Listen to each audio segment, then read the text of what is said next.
right, welcome to class. Sorry for the delay. I got a new laptop and I thought I had everything set up, but I did not have the software to do the screen capture, and so I figured it was worth it to hopefully have that going, and I think it should be good. So, congrats on finishing Project 1. That is 1 of 5 of the biggest part of your grade, so it's really exciting. That we have one project done. We'll have one more project in our sort of like learning Java part of the course, and then we have a quiz coming up. We have one more lab this week also about interfaces, so just practicing object-oriented programming. And then, so after these next 2 weeks, we'll be moving on to more of our data structures and algorithms part of the course. So that'll be really exciting. I posted a couple of announcements on Discord. I want to remind everyone that you do have a late pass for the projects. So I guess to remind you, in the syllabus, there is this whole section about late assignment policies. I know it's a little complicated, but basically I want to give you lots of opportunities to be successful, but also, to have second chances, but also motivate you to do the work, because that's how you're going to learn the stuff in the course. So, one thing is the late pass. Let's see, wait, where is... Yeah, so you get a late pass for projects. So that means that for this project, if you forgot to turn it in, if you forgot about it, if something came up and you haven't turned that in, you can still turn it in until tomorrow, anytime tomorrow, Tuesday, and you can get full credit because this is our first project, so no one could have used their late pass, but you only get one. So hopefully if something came up or you realized you need to start earlier or you just forgot to turn it in, this is your wake-up call, you use your late pass, and then you're good to go for the next 4 projects. Are there any questions about that, the late pass for projects? You do need to message your TA that you're using it. They won't automatically apply it because maybe you need to turn in multiple assignments late. So you do need to let them know which one you're using it for. I also just want to remind you that at the end of the semester, your lowest lab grade will be dropped. So there's no late passes for labs. You're just going to have one dropped because there's a whole bunch of them. So, we get to the end of the semester and you've gotten 100% on all the labs. You can just not do that one if you want. Up to you. But one of them will be dropped. So those are some hopefully useful late turn-in information. Another announcement is that we will have a SmartyCats tutor. So if you need to use SmartyCats to get some extra help, we will now have a tutor. I think he won't be listed on the website until the end of this week or maybe next week or something like that, but he did drop by my office and he now, is looking at our course website. He's on D2L. He can see what we're working on in the class and hopefully help you out there. Finally, announcements-wise, I wanted to show that so some stuff is up here now that wasn't up here last week. Lab 5 is up. It's actually you're just going to write your own quiz question. So you don't have to do any programming. You just need to kind of think about what have we covered in this class? What is a reasonable question that we could ask on the quiz? Project 2 is also up, although I won't go into that today. And Quiz 1, some information about Quiz 1 is up, but the practice quiz isn't up yet, so I'll wait to go over that in more detail once we have a practice quiz. Any questions about upcoming schedule? Nope. Then I will take a look at Lab 4. So this is going to be due on Thursday. And in Lab 4, we will practice interfaces. I can't remember. Did I already present Lab 4? Okay, cool. I was like, I don't remember presenting it, but it's possible that I did. So mostly we're just going to be using interfaces. So we will make an interface called regular polygon. So remember, in interfaces, we don't implement any of our methods. We just give method signatures for them.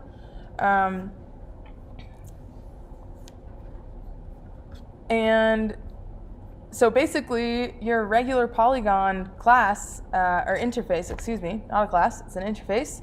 It'll just have this method signature for area, method signature for perimeter, and that's really all. It's going to be like 3 lines of code, right? Including the header. So very short. And then you're going to have 4 classes that implement your regular polygon. So they're going to have to implement these methods. And then there is one file that you can start out with, which is this regular polygon demo file.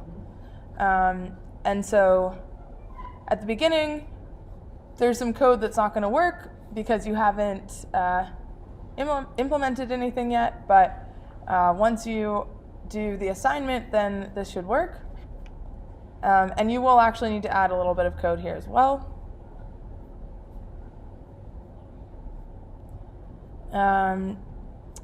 And one fun thing about Lab 4 is that you're going to be using whatever you write for Lab 4 will be your starter code for Project 2.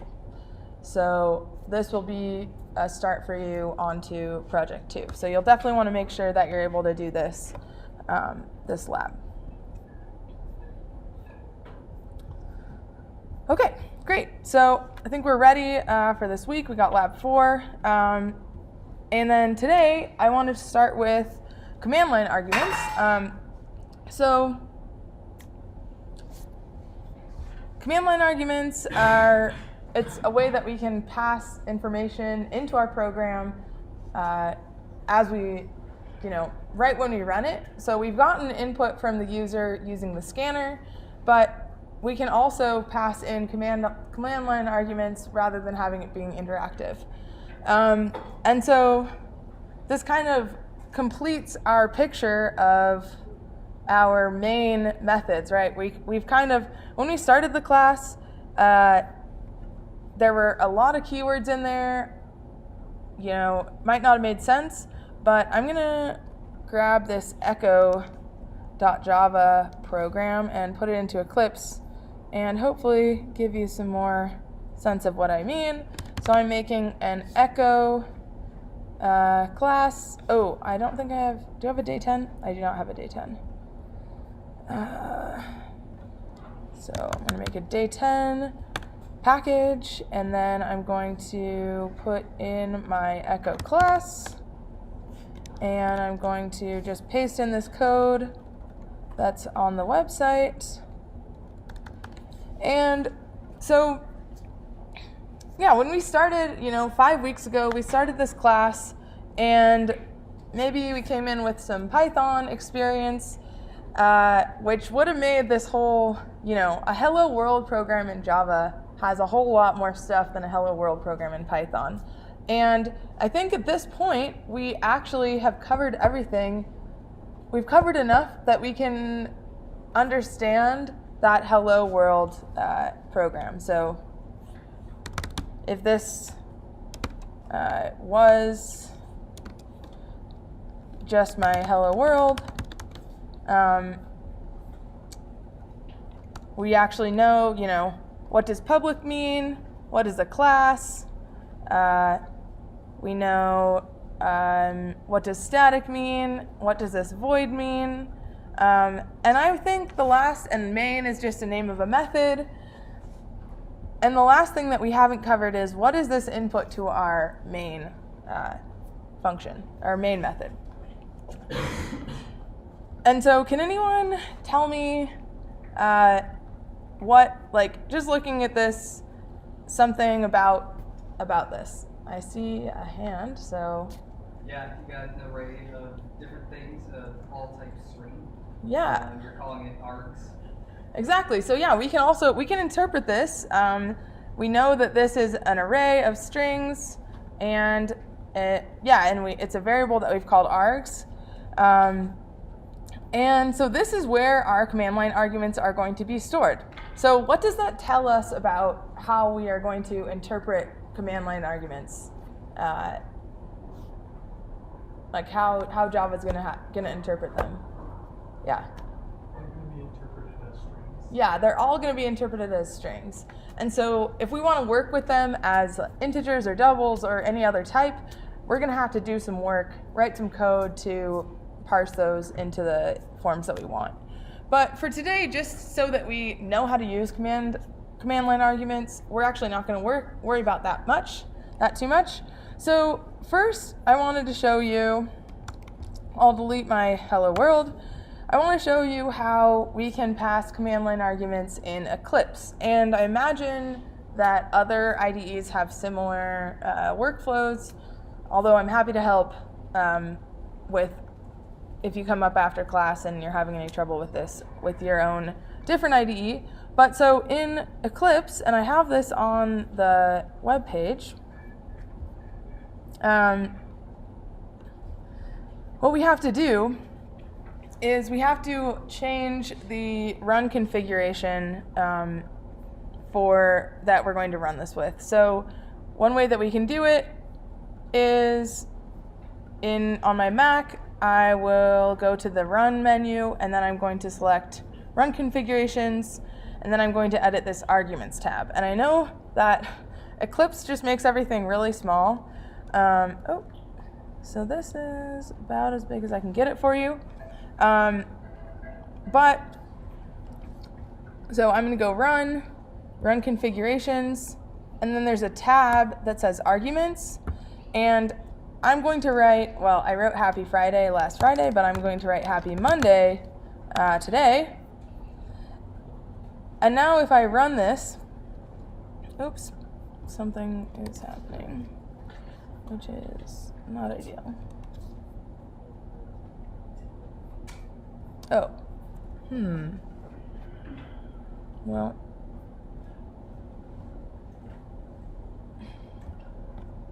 I wonder, I'm going to say Happy Monday, and I'm going to run this, and there we go. Can anyone tell me looking at my code, what sort of construct am I using to print out why am I actually printing Happy Monday here? Someone I haven't heard from. Yeah. Exactly. So I called the program with the argument hello space world, and hello was saved into the first slot of my args array, and world was saved into the second slot. Because I think it's fun, I'll show what this would look like if we run Java on the command line.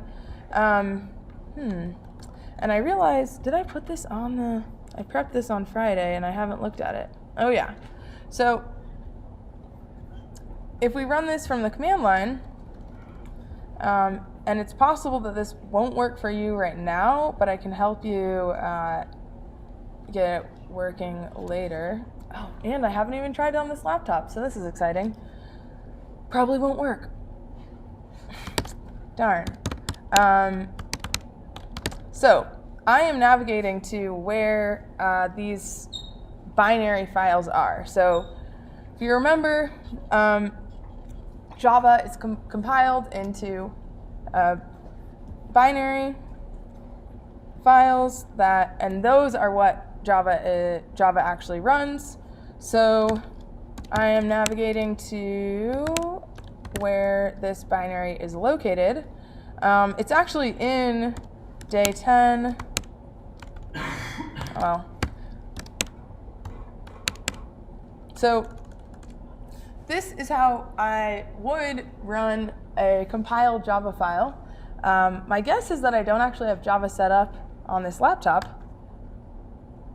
And indeed, it seems to be the case.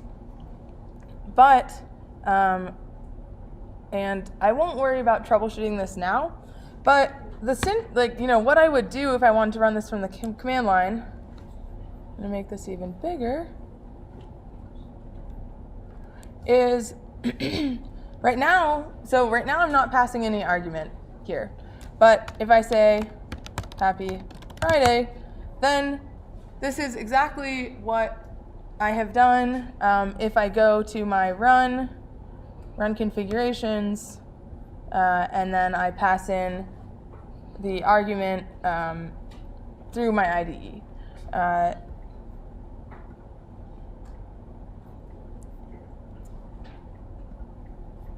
But I don't have Java configured to run here, so I figure not really worth trying to fix that right now. Are there any questions about just the idea of passing in command line arguments? Yeah.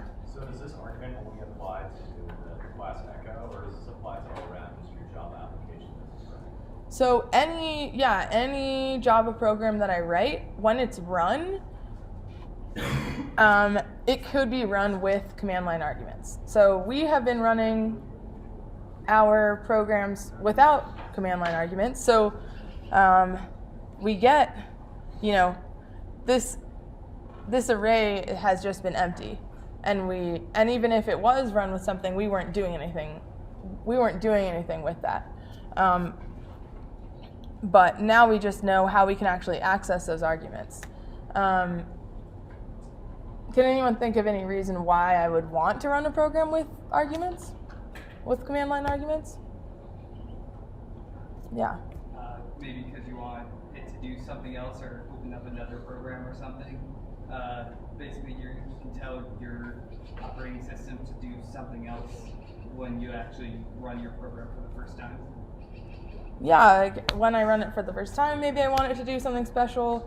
Or just, if I want to be able to have it run differently on different inputs, and I don't want the user to have to sit there and type them in, then maybe running it with command line arguments is a better way to do that. Question? Yeah. So I saw that you basically entered in your command line arguments and stuff on when you were creating the class and whatnot. So what you did from the class, create new class, drop down menu there, can you assign it to it? Well, keep going, yeah. Yeah, my question is, can you assign those strings to fields and enter it that way? Will your program still? So yeah, and this is confusing and basically just a not good thing about, well, okay, so it's not when I created the class. So this class, Echo exists, and I can run it without, we ran the Echo program. So I can run it without any arguments, and it's still going to run. I think I'm going to have to change my run configuration. So I'm deleting the arguments, probably really small so you can't see it. So this is my Echo program, right? But if I do run it with my command line arguments, which in the IDE I can do by saying, going to run configurations, going to arguments, and then running we are in CSCI 112 class now. So now if I run it, it parsed that string by taking each part of it separated by white space and putting each of those into my array. So I definitely could save those as a field if I wanted to. I would have to probably String. Yeah.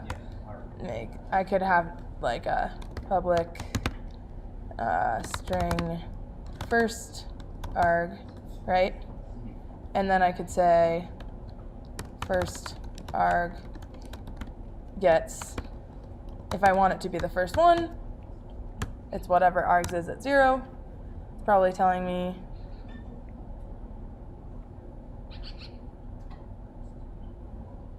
this is probably, maybe this is because I don't have a constructor or anything like that. Wouldn't public string first arg have to be within of the static void? Yeah, I mean, definitely I can just save it as a local variable. Oh, I was kind of thinking of if we made this a class, but we might need to define a constructor or something like that. But definitely, I mean, we could do something like string first arg, and now I have this, I've now saved first arg as a variable, and in this case, first arg would be the string we, because that was the first thing in the array. Yeah. so could you do something like make the field and then make a constructor where it's like passive? Yeah, I bet we could do something like, or maybe I just have to do like this,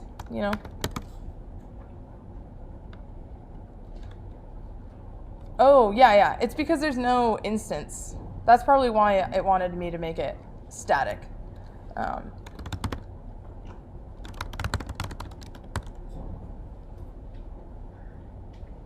So if I did make it static, then I don't need an instance of like this echo object. And so my guess is that this will be happy. Yeah, and so this is how we would consume command line arguments. Are there any other questions? Yeah. Could you put more parameters in the main? Like, oh, yeah. I am not sure. It is possible. I don't know. I would have to look into it.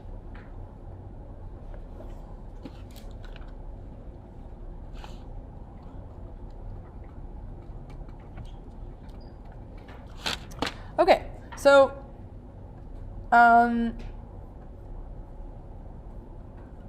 yeah, so this is command line arguments. They're not in, you don't have to use command line arguments for the lab or project 2. I just wanted to show, kind of give an intro to that.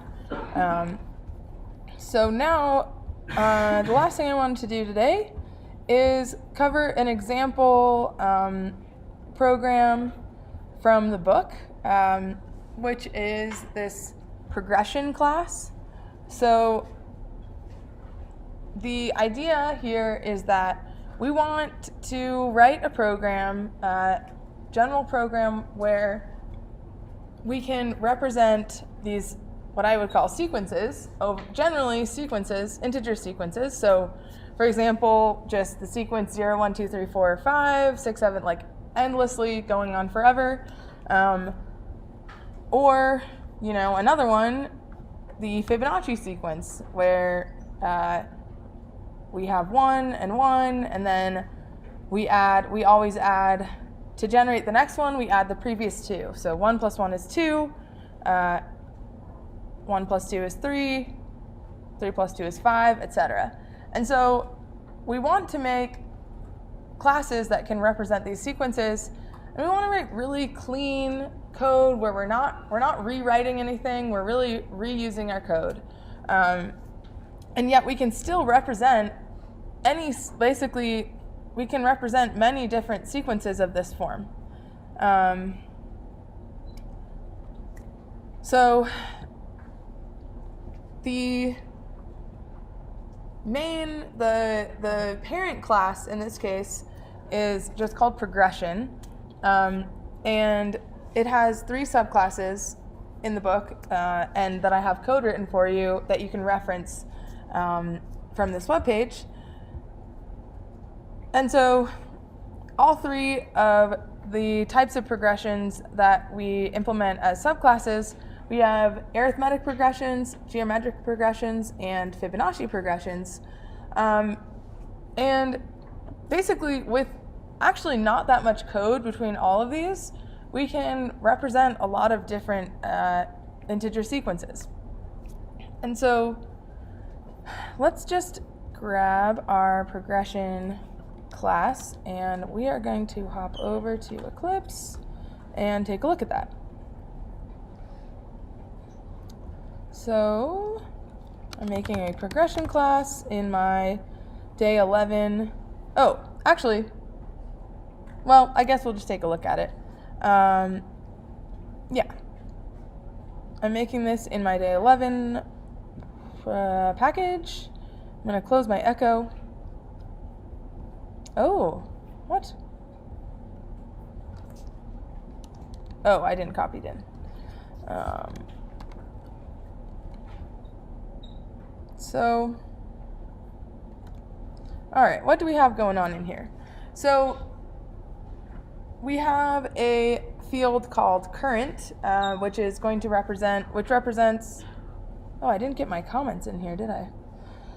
So current represents a current value of the progression. We also have two constructors.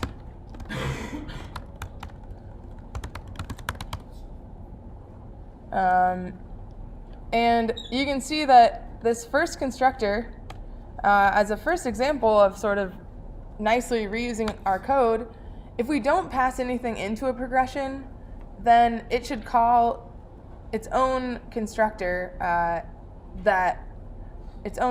using the this keyword. And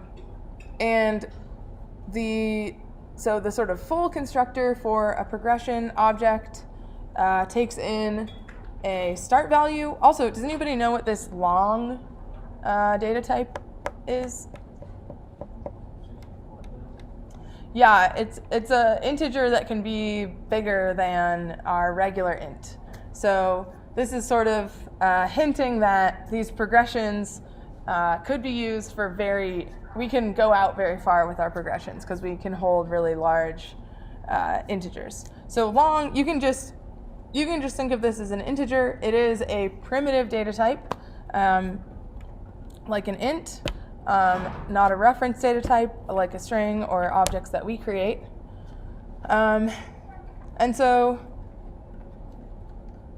our basic progression, we're just going to be able to pass in some integer, and that's the starting value of our progression. You know, for example, if we go back to the web page,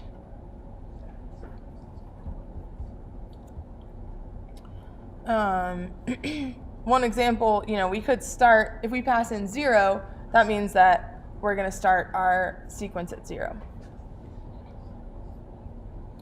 And looking at this, can anyone tell me something special about this progression class? Makes it not just a regular concrete class. Yeah, it's an abstract class. And so that means that it has, not only does it have concrete methods, like this next value method, it also has abstract methods, like advance. And so the big idea here is that for any type of these progressions, any sequence of integers that can be generated from the previous integers, we always can want to be able to get a next value, and we do that by calling the advance method. And we always want to be able to print out our progression, but how we advance might be different and should be different for each one of our subclasses. So for an arithmetic progression, the way that we advance is going to be to add some amount each time. Like, for example, if it's an arithmetic progression where let's see what we called it in the code. Our increment value is, say, 2, then every time we advance, we should add 2. So if we're currently at 3, we should add 2, we get 5. If we call advance again, we should add 2, and we should get 7, etc. But for a geometric progression, that's when we multiply each time. Advanced needs to be implemented differently. And Fibonacci, again, should be implemented differently because we get our next value from a Fibonacci sequence by adding the previous two. And so our job, if we are starting with our progression class here and we want to implement, say, arithmetic progression, I really like to use, I think it's a nice exercise to use the, I'm going to create a new class, and I like specifying what I am the superclass. So here we're going to inherit from progression, and I'm going to call this arithmetic progression. And so, I think I must have checked inherit. There's a checkbox to automatically provide some constructors as well. But what's important is that because I specified that this the superclass of arithmetic progression is progression, I know that I have to implement advanced. And so let's take a look at, actually let's jump back to our progression and just make sure that we understand the code here. This is an abstract class, so we can't instantiate progression, but we do want to know what we have. So we have next value, which is going to change the current value to the next value. We also have print progression, which prints the progression up to n steps. So if I'm currently at 0 and I have made an arithmetic progression and it has an increment of 1, then if I call print progression, this should increment 5 times and print all 5 of those. So we would get 0 through 5. So we need to implement advance. So for an arithmetic progression, well, let's take a look at what we have here. We know that we have a field called increment that should be a long, and also this hash symbol means that it should be protected. So we should add that. So I'm going to add protected long increment. And what should I do? So remember, I have a current value, and that's the thing that I need to update. So if it's an arithmetic progression, what should I do to advance my sequence? Yeah, I should, if I just want to increment by 1, I should add 1. And how would I do that if I wanted to add 1? Remembering that my field here is called current. Yeah, exactly. So current plus equals, and if I only wanted to be able to do 1, I could write 1 here. But in general, I want this to be a very general implementation, and so I can use increment. And so that's all my advanced method is, right?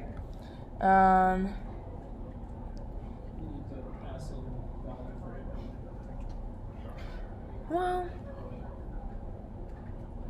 change to current?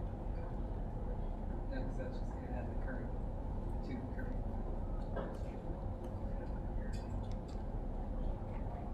Well, we could see what the code that I put up on here for you is. It's possible. I wonder what it tells me to do. Change to current.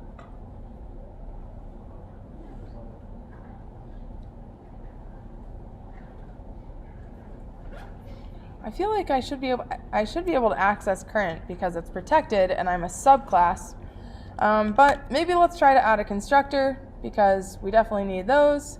So I'm just going to do the constructor that allows us to make the most general kind of arithmetic progression, which I need a start value and I need an increment value. So I'm going to make a public arithmetic progression. This is going to take in a start and an increment. Maybe I'll call it inc. And in order to, let's see, in order to initialize my start value, or my current, to whatever I pass in for start, I can use the super keyword, which is going to call the superclass constructor.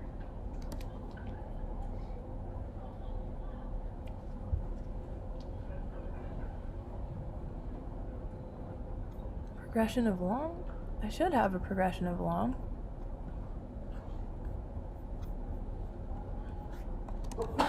I'm not sure. Oh, this. Maybe. Oh, what am I doing? Increment equals inc. So this is what I would like to happen. Let's see. I wonder if I need to match my my superclass. So I need an arithmetic progression that takes in only start.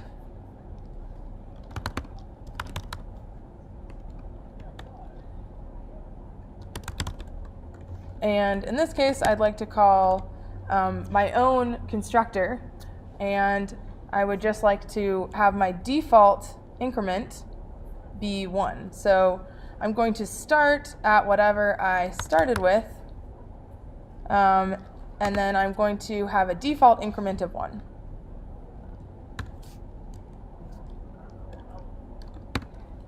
So if I only pass in 1 long here, I want it to, at least this is what I think that I did.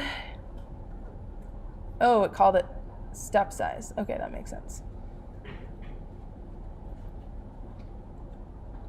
And it did step size first.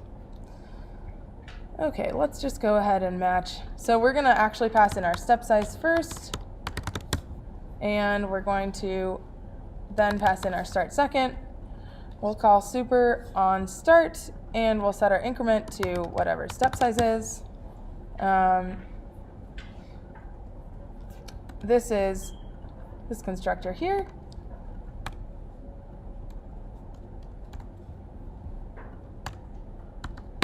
We're constructing an arithmetic progression with an arbitrary start and an arbitrary increment. So any start, any increment.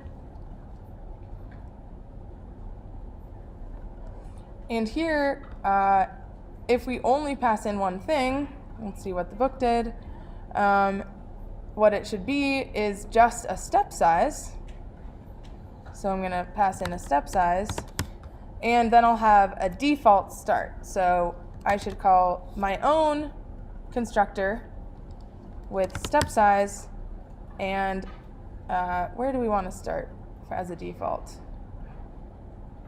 Let's start at 0 as a default.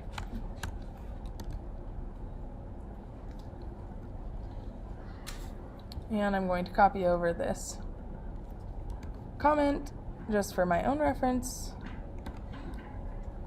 And then finally, I can make a default constructor here, meaning I don't pass in any arguments. So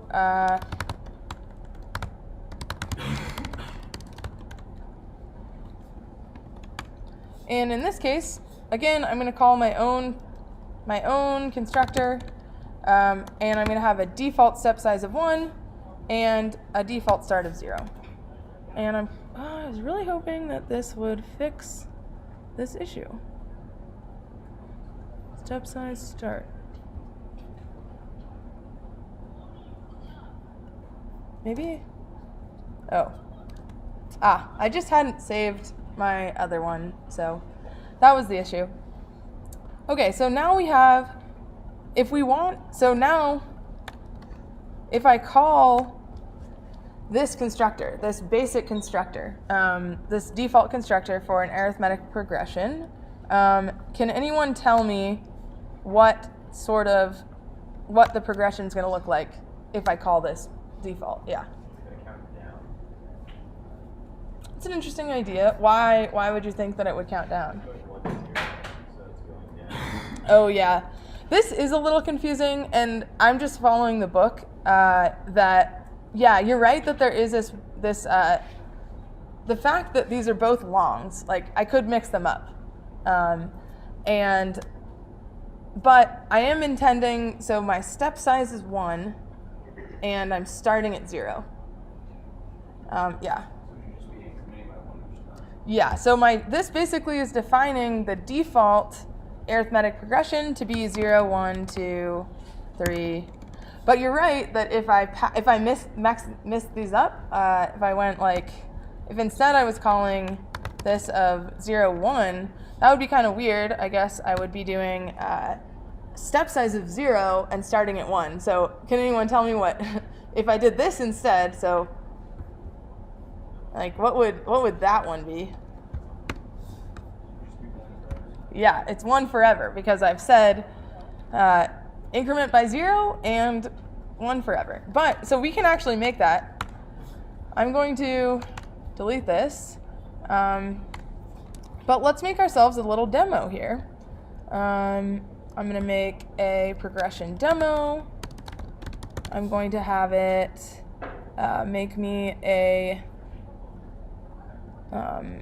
main, and I'm going to declare a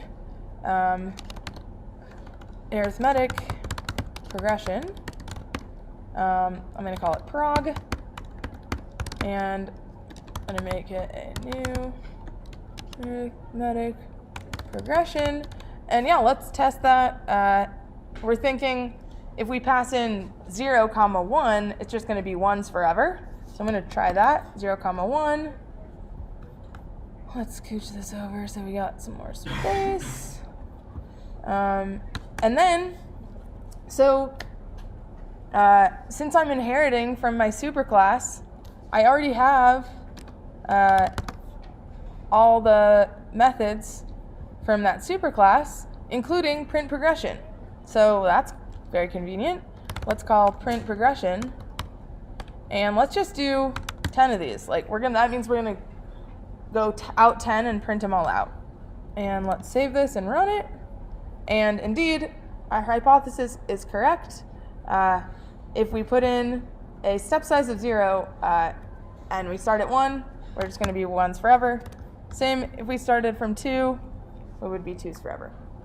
Okay, so we implemented arithmetic progression on the course website. We also have a couple others. One last thing I wanted to show is what happens if I change this to progression. Am I going to have any problems? Because we had 2 arguments being passed in progression. Okay, so that's one idea, is progression's constructor, its constructor is only defined for one thing. Yeah, let's hear another idea. Because progression is the superclass that can morph into the subclass. Yeah, so the sort of subtle thing here is polymorphism. We can, even though I'm declaring this variable prog to be of type progression, it can be instantiated as a progression. Well, it can't be a progression because progression is an abstract class, so we can't make any progression objects. But it can be instantiated as any of its children. And so we can instantiate prog as an arithmetic progression. And we don't have any problems. This is going to run just the same either way. And if I add, I'm going to just put my geometric progression in.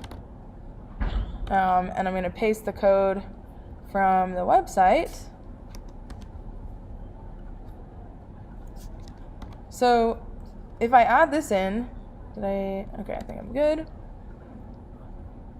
And now I change prog into a new geometric progression.